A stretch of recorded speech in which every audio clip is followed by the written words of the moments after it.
he was literally feeling my stomach, and he was feeling it in such a way. I joke about it. It was almost like how I pet my dogs, like very Tickling. light, tickling. And I was like, I just said, I think you're feeling around what I think is going on.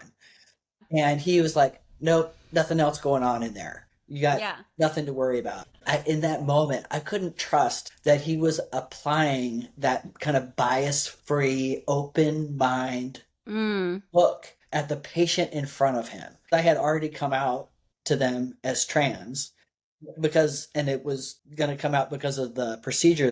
He was still approaching it with this tunnel vision. And so that inability to hear the concerns of the person in front of him, like we're just supposed to trust the doctors and we're going to trust that they know, trust that they have all the information, but they don't. Yeah, that's a power dynamic. We expect and hope that all the care that we're going to receive is like well informed, that is free of any of their, personal biases. I guess at that point, Brooks, were you just like, can you just examine me? Can you just get in there? Was that what you were thinking? Yes. And that's the level of pushback that I was comfortable with in that moment. Right. But Yeah. Yeah.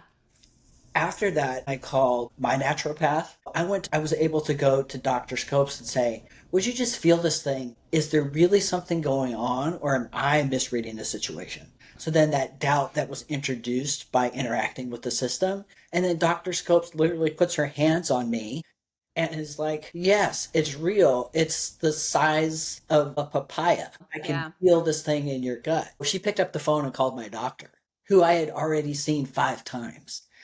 My doctor was like, "Oh, maybe we should do something different." That goes back to the power of having these conversations happen at every level. A lot of people, they might have just stopped at that horrible experience. And Yeah. I'm sure that happens all the time. I'm sure that happens all the time every day.